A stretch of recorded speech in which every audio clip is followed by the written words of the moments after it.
What's up, everybody? Hunter here. So I went ahead and bought some shares in PayPal yesterday. I've been eyeing PayPal for a while now, ever since they kind of did this big drop a few months back. And then I've been eyeing it, and then they went lower and lower. I'm like, I'm not sure about that. And then as it starts to get up a little bit more, I'm thinking maybe I should get in. It's kind of a pretty hot stock that's been talked about a lot recently. So I went and want some YouTube clips. You should not buy or sell anything based on YouTube clips or anything you see on YouTube, but it's part of the research. They might point out some things that you don't know, and that's part of the analysis nowadays, is to watch and get some feedback from other people. But again, this is not financial advice. This is purely what I'm doing.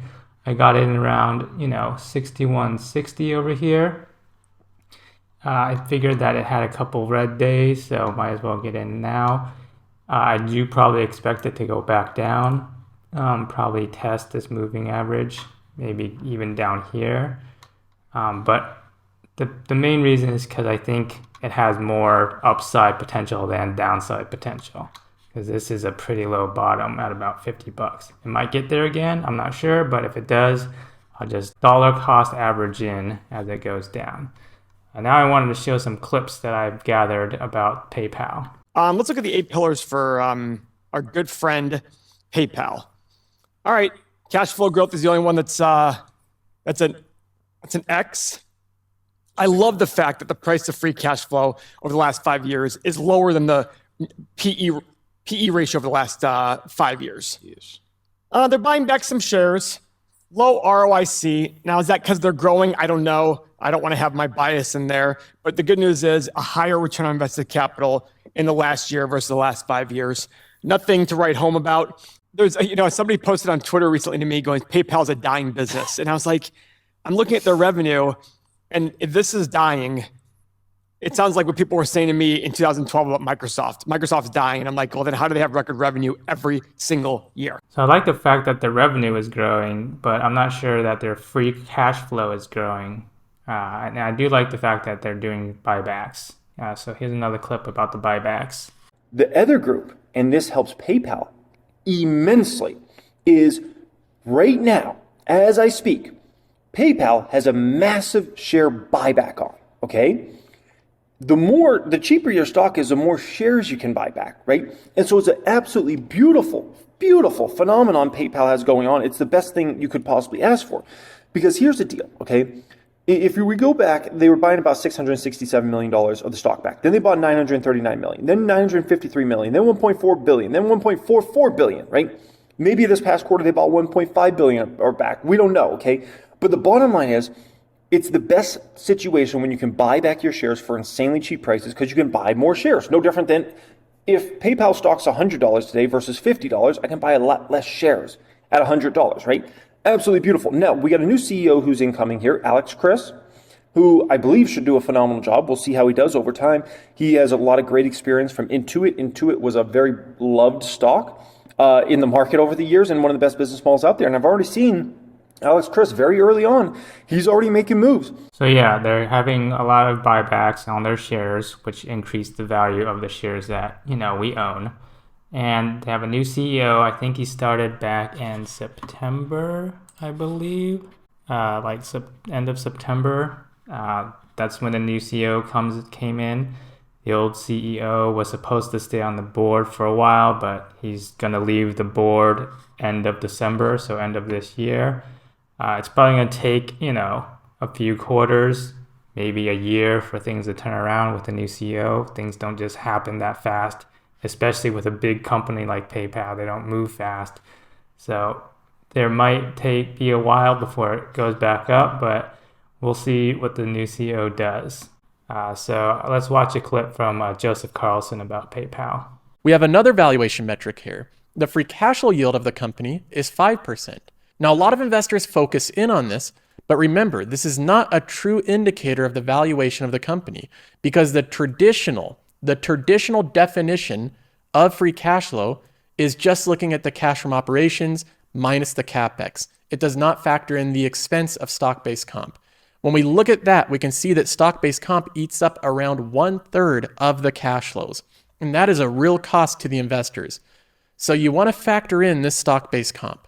When we factor in the stock-based comp, the company's trading at a 3%, 3.22% free cash flow yield, which I think is a true reflection of their valuation right now. So we have a company trading below the S&P 500 at a 15 forward PE, and it's trading at a really decent free cash flow yield of 3.22%. But the big question with PayPal is growth, economic growth in the company. And this is what I struggle with this company. If we look at PayPal all time since 2014, does this have any glaring issues right here? Can you really highlight a problem? Sure, it's had times where it's ebbed and flowed a little bit. I guess it's slowing down a bit to 7%. That's still decent. That's above GDP revenue growth. So this isn't where the problem is. The problem with all of these companies that are really struggling is the profitability of the company. If we look at the free cash flow, while the revenue is going up over time, the free cash flows are not going up. And this is, I think, the biggest red flag for me with PayPal. If I look at the past 10 years, this is what it looks like. We can zoom into the past 5 years. So this is quarterly, the past 5 years.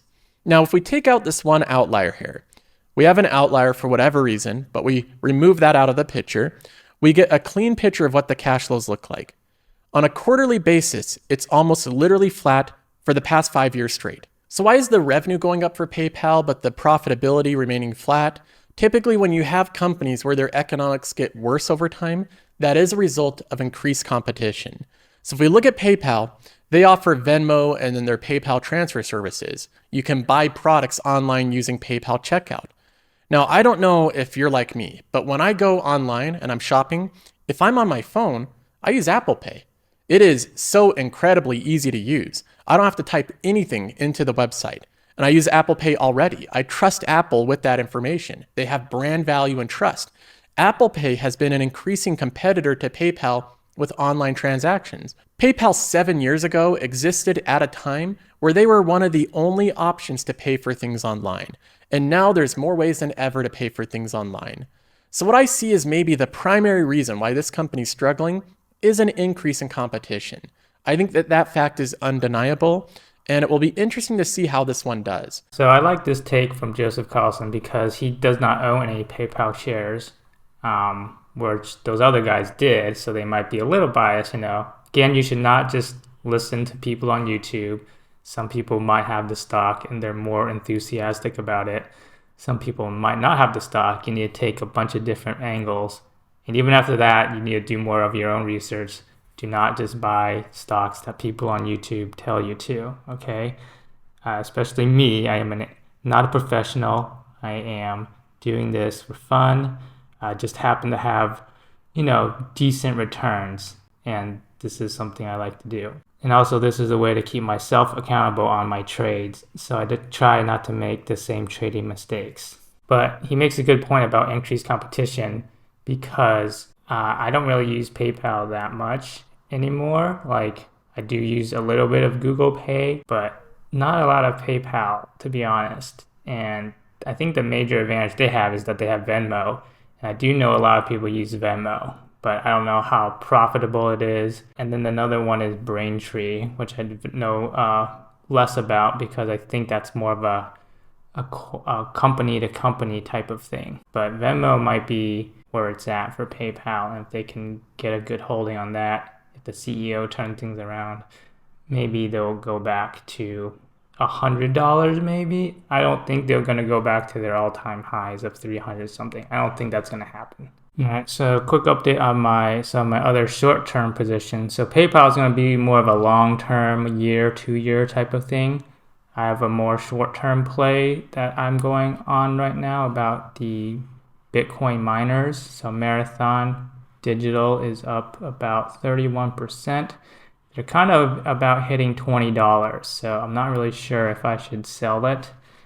I don't think it can go that much higher. Let's take a look at Marathon Digital. Yeah, see, they're up about their range. So this was about this is probably a big resistance at $20. And the reason all these miners are going up, while Bitcoin is kind of not going up as much is because lately there's been this craze about Bitcoin ordinals and like NFTs on Bitcoin, and all these people are hyping in trying to get these Bitcoin ordinals and inscriptions, BRC20 tokens and things of that nature. So it's causing a lot of congestion, and when that happens, people are willing to pay a bunch of extra fees to the miners to get their transactions through. And when people are willing to pay extra fees to the miners go up. So I don't know how long that'll last. That's very speculative. It's very hype driven. So I might cut my Mara position at about $20 and hopefully it goes back down and I'll buy back when it's down here. So I got in when it was around, 14 something, I believe. So not a big move up. So it's very much this range here. But the RSI is kind of saying, it's overbought. So I might cut that one. I did sell some puts on CleanSpark. So 750 puts down here. So if it goes down to this price, I'll have to buy some CleanSpark, which is another Bitcoin miner, but I think I'm okay with that. Again, these Bitcoin miners, they are not very long-term plays. They aren't very profitable at all. They don't really make money. The only reason they go up is because Bitcoin goes up. And when Bitcoin goes up, the miners go up big. And then when Bitcoin goes down, they follow suit. Like, see down here, there was like $1 or something. They don't really make much money. So these are not really buy and hold long term. These are follow the trend of Bitcoin. So I also wanted to touch up on Nvidia. I did already sell out of my Nvidia position, but this is a mistake I made. I'm recording these mistakes so I can reflect back on them to keep myself accountable. These are not financial advice.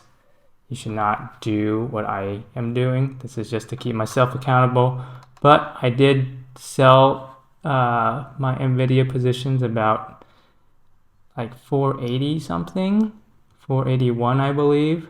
I didn't really think it could go up to the 500s, but lo and behold, as soon as I sold it a couple days later, it went up to 500. So I didn't have the patience to hold it, and also I didn't have the patience to wait for it to get down to these moving averages. I kind of did a big buy down here, and then I did small buys down here. I should have done a big buy down here, and I've been patient with it, and I also should be patient when I sold it, wait to get up to the range. I had the range of 500 at the peak.